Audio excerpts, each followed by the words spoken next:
What up? It's a Wednesday. You know what that means. It's Rumor and Innuendo. I'm Dominic D'Angelo of AdFreeShows.com, SEScoops.com, podcast Heat Wrestling, and I am with Mr. Robert Karplis. He's a former WWE writer, WWE_underscore creativist. Robert, hey, happy Wednesday. So excited because I knew Dom was going to screw up at some point during the intro, and we got it like 3 times. Yes. It's fantastic because it's the same intro every single day, Monday through Friday, and he still finds ways to keep it spontaneous, to keep it upbeat. What are you doing with your hat? You're throwing things off. We'll say hi to E, who says, "What's up?" What's up? Wanna Breeze says, "Hello, R&I. When you point your finger, you have 2 sisters pointing back at you. Don't you dare." Devin Dowling says, "Ayo." Ayo. Then he asks, anyone else's town getting a blizzard right now? It's very rainy up here. It's 83 degrees right now. How dare you, Robert? I'm staring at sunshine, palm trees. The pool is glistening. It's a beautiful day here. I may actually go for a nice stroll after this. Pop the headphones in and listen to a book, an audio book that I'm in the middle of listening to right now. How dare you do such fun things like that in nice weather, nonetheless? Oh, that is. This is fun. I'm so excited, and I just can't hide it. I'm so excited, and I just can't hide it. Willie Thornbrew asks, he says, "I'm so excited that winter is coming. It actually may be coming to Florida tomorrow. We're supposed to have a low of 55. No, say it ain't so, Robert. Put the heat on. That's a shoot right there. Dre Owen says, "Hello, and I missed the show yesterday, but back for the loaded Dynamite preview." Yes. What's great is I literally joined like just as we were pushing play. I have not looked at the Dynamite previews, so I will be live reacting. No recollection of what the hell's going on. I think tonight is the Eddie Kingston match, right? It's winter is coming, Robert. All right. Well, we still got some more folks say hi to Rude. 7988 says, "Happy Wednesday, guys." And Wrestling Old Head says, "Good day to you all. Anyone catch NXT where the Saints went marching in?" No, did not see it.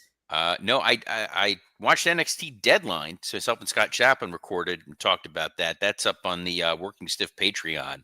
A lot of great talent down there in NXT. There sure is, Robert. I'm still like of the camp. I kind of wish Obafemi was Cena's last opponent. Nah, you don't think so? Nah, because the reality is you couldn't put a guy like Obafemi into that spot for a couple of reasons. Number one, it would be a babyface versus babyface match. And you want the audience to really be able to just kind of disconnect, and it is our superhero of all superheroes, John Cena, versus an evil, unstoppable adversary. That's the first part. The second part of this is there is a section of the audience that's going to be so excited to see Obafemi, they're going to make it about him and not about John. So they're going to be cheering him, even if it is a baby. You don't want them booing Cena in his last match. You don't want it to be about anything other than that. And third, you don't want to put Obafemi on that kind of a stage in a John Cena match and run the risk of him having any sort of misstep. So putting him in there with a guy like Cody, who is physically a little bit more nimble. He's admittedly, he's younger. He's more spry. He's more in shape. He's going to be able to make Obafemi look great. Whereas if you listen to the Chris Van Vliet interview with John Cena, Chris Van Vliet, friend of the show, friend of mine. I don't know if have you ever met Chris? Oh yeah, me and Chris are friends. Yeah, we met Chris and I go way back when he was the WSVN Channel 7 correspondent for Deco Drive. Wow, he's a good dude. He used to come out. We used to bring him out to the Panther games. Cena was surprisingly candid in the way that the AI robot that John Cena has become can be candid, where he talks about physically, like, I'm tapped. Like, I'm at the point right now where what I can do is what I can do. And in those matches where I've gone full throttle, like a Charlie's Angels movie, it was me knowing like there is no tomorrow, but he wasn't game to try anything new on air that he hasn't tried out on a crash pad or worked out in the back. Putting Obafemi in that kind of a spot would do him no favors. And if the match winds up not being great, that's not how you want to color Obafemi in terms of his debut. Gunther can overcome and survive. Gunther gets good to great matches out of just about everybody that he wrestles. He can have a formulaic match with John Cena and people like it. They can pull out a couple of special things and people like it. Win, loss, doesn't really matter. It's sort of a one-off special. And John kept coming back to the notion that this show is a bit out of continuity. That was always his idea, is that it's a one-night only thing for everybody else, that it's NXT versus the main roster. You don't need storylines. You don't need a lot of other bells and whistles. It's just people are going to tune in to watch me. They're going to tune in to see my last match. Who can we put a spotlight on and who's going to step up? And I think, too, that's a really fair argument. In the same line, yeah, maybe Obafemi's not going up against John Cena, because I just thought it would be a neat kind of full circle thing. Some guy shows up, quote unquote, debuts and fights Cena just like Cena did with Kurt Angle. But in the same turn, they're still getting the rub with Cena being on the same card and the kind of spotlight and structure that show will have. So, yeah, I think that's a very fair argument, Robert. And you're right. Gunther will be a great opponent for him and be able to tell a good story because he's shown he can do it with anybody, basically, Gunther. So I'm with you now. You convinced me. You convinced me, Robert. Oh, good. Yes. I knew As you I'm were sitting here getting angry text messages from Scott Chaplin, who's... Is he tuning in right now? I know what you guys are thinking. If you listen to the Working Stiff program, you think like, that's a work. That's how these guys are on air. No, this is Scott 24/7. He's going off in the group about how WWE doesn't know how to make big stars. AEW makes stars. WWE stinks. It's weak sauce. Braun Breaker doesn't matter. AEW is incredible. And I'm just like, it's like now, Robert, a toddler. You want to let him... Are you exaggerating what Scott's takes are, though, right now? Is he really in the camp? Oh no, these are verbatim quotes. Are they really? It's so yes. It's frustrating.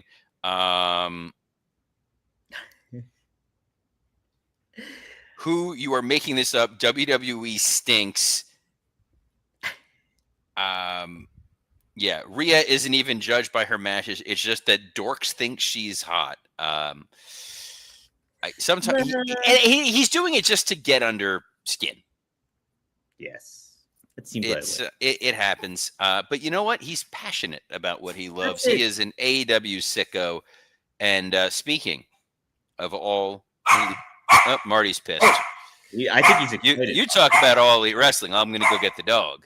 I will definitely indeed do that because, to Scott's point, tonight feels like a pay-per-view. This is what an AEW pay-per-view should actually be. Is this winner's coming card? Obviously, the length should be what it is too, I think. But this is a really good card. No better place for AEW Dynamite. Atlanta, Georgia, very WCW-esque, TBS. It epitomizes. So this is what Tony. Hey, you didn't let me guess where they were. Well, it was helping me set up where it was. So I had to. I was gonna guess. I was obviously gonna assume that they're one of these days they are gonna be in Shreveport, Louisiana, and it's gonna be the best. Maybe I'll go if they ever go to beautiful Shreveport, Louisiana. I will fly in for that show simply to pay this joke up. I couldn't tell you. I'm not going to Shreveport, Louisiana. Kevin Kellum joining us live says WWE doesn't know how to make stars. Marty is not having it because he's a smart dog. He knows there are big stars being made by the world of wrestling entertainment. Oh, well, Robert, this is a good card, I think, tonight. We'll get your thoughts, though. All right? We have the AEW Women's Tag Team Championship. That's the Babes of Wrath, Harley Cameron and Willow Nightingale, taking on the Timeless Love Bombs, Mina Shirakawa. Isn't this for this is for the title? Neither one of them has the coveted AEW Tag Team Championships. Yes, this is for the titles. Robert, I'm still of the camp that it should have been Megan Bain and Marina Shafir. So this is kind of an odd one, but still should be a fun kind of title match going on, I think, between these. It's a lesser match. It's babyface, where the crowd is not going to know exactly who to support because there's folks who love the Harley Cameron shtick. They love Willow Nightingale. She's very much sort of the Mick Foley of the AEW women's division. And then you got people who go crazy for Mina Shirakawa and Toni Storm. So putting either one of them up against a heel team would have made for a great finals. Instead, you're going to get slightly muted reactions. You're going to get a crowd that's not going to know exactly what to do when there is ultimately a winner. You don't have 100% consensus. Everyone is not going to be over the moon thrilled. If it was going to be Willow and Harley, then yes, Megan Bain and Marina Shafir would have won last week. But because they didn't, it feels like it's going to be Toni Storm and Mina Shirakawa. They want to be able to say they are our first AEW Women's Tag Team Champions. And then you can go to a rematch against Marina and Megan Bain. Well, I just think that's so stupid. I think it is. I think like if that's the route they take, Toni Storm's already established, and I know so many ways she's Teflon for AEW too. To put it on somebody like Willow and Harley, two women wrestlers that have been very, for the most part, underutilized by AEW, considering their charisma and their talent. It's a disservice to them. I think that if they don't win the titles tonight. I think it is. It's an odd decision across the board, but again, I think part of it is, Tony sometimes looks at who's going to answer the trivia question in 20 years of who were the first ever AEW Women's Tag Team Champions. So to be able to say that it was Toni Storm was the inaugural Women's Tag Team Champion in his book means something. I can get that to a point, but Dre Owens just got himself banned. He just said Julia and Sky Blue should have been the first champs. No. I mean, that beatdown on Collision, I can't believe I'm quoting shit. I'm talking about Sky. I watched Collision. Yes. There was a segment where Julia Hart and Sky Blue were beating down people in the back. Every time they're on TV, it gets so bad that it's almost like performance art. It's almost like they're trying to see what sort of meta commentary they can make on professional wrestling. Let me ask you this. Was it Riot Squad bad?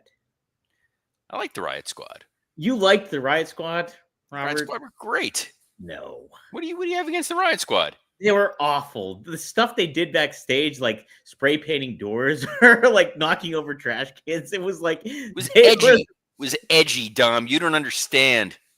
Get out of here. They were a squad of Riot.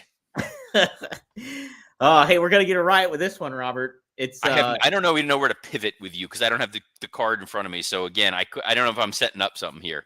It's Hangman Adam Page. He's teaming up with Swerve Strickland. They're going up against the Ops. That's Powerhouse Hobbs, and that's Shibata tonight. Yes. All right. I again, because I watched Collision. Mm-hmm. I watched Swerve's return promo, which did take place on Collision, where he not only made his big, like, I'm back, here's my manifesto, but it was Hangman Page and I are going to team up, and we're going to go up against the Ops. You're like, this felt like a big, important moment that took place on Collision. So now we're getting this tag match, which feels like, in another world, like this could have been you could have built this up to a pay-per-view in theory. It's a good tag to have. Shibata is purely built to take a pin, which is fine. I'm sure we'll get a hook interference and there'll be all kinds of shenanigans there. But Swerve looks great now that he's back and coming out with the chain. And Devin Dowling says Swerve doesn't care about Hangman burning down his childhood home anymore because the Ops are bad. Had you watched Collision? He points out, I don't like Hangman. Hangman doesn't like me. This is a one-time deal. And then we're going to go back to hating each other because we're one of the great rivalries in all of wrestling.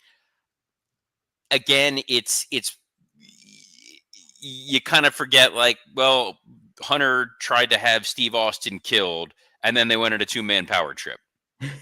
That's true. Hunter and Shawn had each other murdered a bunch. Randy Orton sexually assaulted Triple H's wife while she was handcuffed in the ring. My goodness. They're still buddies.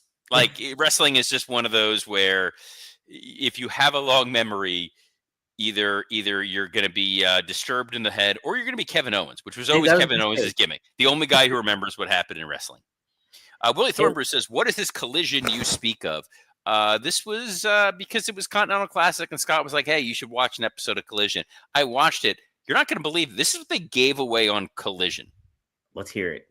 You know who John Moxley faced on Collision in the Continental Classic? No, who?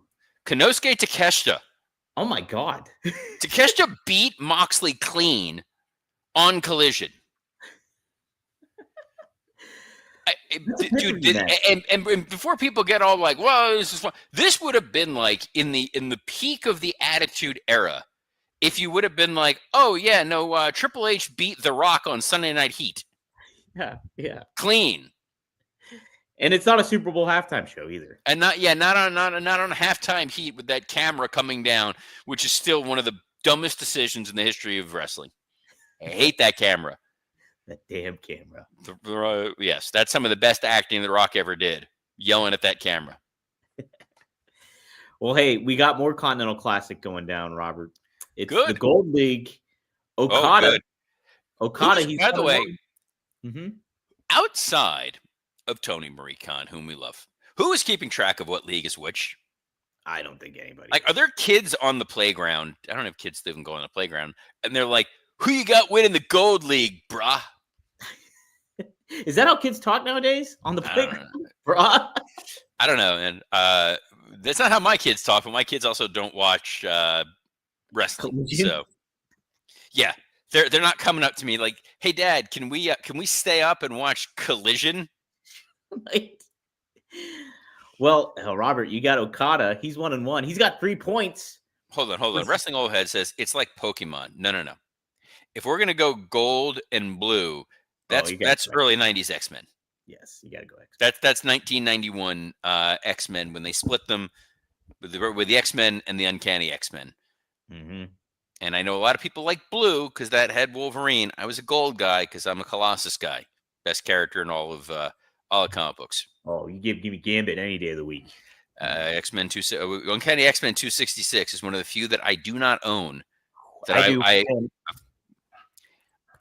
one of these years I'm gonna get it. I keep an eye out. Like, I keep looking online and thinking, this is how I don't remember what's scheduled for tonight's episode of Dynamite, but Wrestling Head says, "Well said, Robert. I love Cable. New Mutants 87, first edition, which I own." Oh shoot, you do know it. It's a random. There's like 10 or 15 that I just randomly, like, guys from like as a kid, just like burrowed into my brain. Do not remember the last time as an adult I read a comic book. It's been several decades. Though I did for my 40th treat myself and got Giant Size X-Men #1. Wow, that was my big. I wanted it since I was a kid. Yeah, but yeah, the debut of Gambit. That's the best comic I own right now. It's probably like I just was always been a fan, so I had to get Gambit's is a top 5, no doubt. Ripping cigs back in the day, him and Wolverine all the time in the comic books. Yes, cigarettes are cool, kids. You should be smoking cigarettes. Smoke cigarettes. You can be cool like Gambit. Yeah, smoke cigarettes and play basketball, everybody. That's what Gambit taught you in the comics. I wish Moxley could smoke cigarettes on TV. Like coming down to the ring smoking a cigarette. Yes, it should happen. He should do it. Hey, few people could get away with that. You know who I guarantee you would be puffing a couple cigs on there would be Eddie Kingston. Samoa Joe, too. You'd be pounding a couple nails. Joe is a bastion of health. No. I think I've seen Samoa Joe smoke before.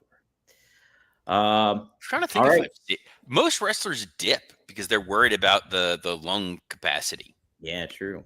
The guys that I always like, yes, there's guys who vape, but most of them dip. The only guy who I remember like actively smoking cigarettes, and it was all the time, was Jim Ross. Oh, well, yeah, that makes sense. Oh, JR was a chimney. I saw him ripping cigs in the green room in Chicago during StarCast. Did he think you were there as a Make-A-Wish?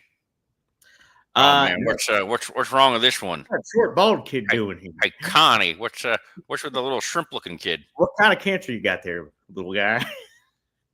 It's got the Skittles cancer. It's fruity, delicious, fruity cancer. Samoa Joe, Eddie Kingston is our AEW World Title match, but there are 2 other Continental Classic matches. Right, Robert, don't bury the lead here. It's Kazuchika Okada. He's 1-1, got 3 points. He's going up against Jack Perry, who I did not know was in the tournament, is 0-1, and he's got 0. I get to do the Scott Chaplin catchphrase again. Well, if you watched Collision, there was a video that Darby filmed on top of a building for some reason, talking about how he is not medically cleared to wrestle anymore at the moment. And his legs just like gave out on him while he was wrestling, and the doctors won't clear him. And now he's been replaced by Jack Perry. And to quote Pitch Perfect 2, which is a sequel to one of my all-time favorite films, that was a lot of exposition. Oh my goodness. Darby just threw a lot of information in a very short thing. And all I kept thinking the entire time was, this is really well lit for being on the roof of a building. Darby's like freaking O.J. Simpson in the Naked Gun movies, where he constantly gets beat up, and he's just like, soon he's going to be like just in a full body cast, like being wheeled around. Well, someone go check on Priscilla Kelly to make sure that we haven't gone full O.J. Oh boy. Hey now, rumor and innuendo. Kyle Fletcher is taking on Speedball Mike Bailey. Yes, Mike Bailey. That'll be fun. Yes, should be a fun one. Kyle Fletcher's 2-0. Mike Bailey needs a win here, Robert. It seems like he might get it tonight. I think. Okay. I think I'm not losing much sleep over it if he doesn't. I'm sure you're concerned. Hey, main event. It is Samoa Joe. Maybe ripping some cigs. And maybe Eddie Kingston will rip some cigs too. It's a AEW World Championship match here, Robert. Who does Samoa Joe retain, do you think? Well, if you watched Collision, you would have seen a great Eddie Kingston promo, by the way. That's what I where heard. He's like, I'm not winning this just for me. I'm trying to do this for future generations because Joe, you were the guy we used to respect. You're a rat. You're a snake. I got to get this title off you. There's no chance Eddie Kingston is winning. They're setting him out there to get sacrificed, which is fine. It kind of feels like there's a world in which you wind up with a 6-man with Eddie and Swerve and Hangman taking on the Ops. For those trios, do they still have the trios titles? The most coveted titles in all of professional wrestling for this week. The trios title. My goodness. I'm going to disagree with Alt Jake. He said the C2 is a dumpster fire. The C2 is Tony Khan at his best because it is literally just the kid who dumped out all of his action figures on the floor and just said, all right, no storyline needed. You versus you. It's the kid who loves action figures and math, Robert. Dude, it's because it's PWG. You give anybody this roster and just say, we're going to keep doing all these crazy ass, really fun matches.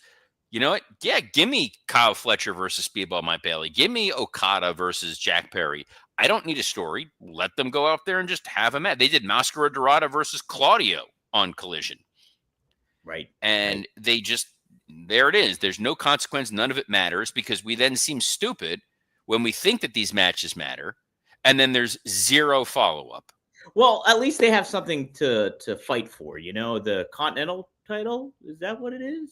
Or the half of the unified? I can't figure out any of that. Again, I'm a relatively smart individual, but from what I understand, the unified title is the combination of 2 titles, but those titles are still separate, and one of them is up for grabs, and one of them is not. So if Okada loses one but keeps the other, he's not the unified champion, or the unified title goes away, or he wins the Owen Hart tournament, or he wins the Dynamite Diamond Ring. I don't know. Dude, here's what I know. Dynamite is on television tonight. Correct. We do not know who actually owns Warner Discovery. Correct. Very correct. And we will be back tomorrow talking about it, unless there was anything else on the newsiness for today. Well, Robert, you touched upon the Chris Van Vliet interview with John Cena. Yes, One I of did. the big takeaways that made some headlines was that John Cena cried, Robert, in regards to CM Punk going to Saudi Arabia. Did you happen to see that quote? I watched considering I said I listened to the whole podcast. Yes, I saw that quote. By the way, when I heard John Cena cry, I thought of that the one thing from The Simpsons from Lisa's wedding, where the robots just start crying and their heads burst into flames. Yeah, it was a very corporate answer. It was almost like a troll answer, though, too, I thought. It was a very, like, the moment where John, where Punk and I were in the ring, and CM Punk went to Saudi Arabia, and he realized that this is beyond politics, and we're all people. And he went there, and he admitted he was wrong. Really?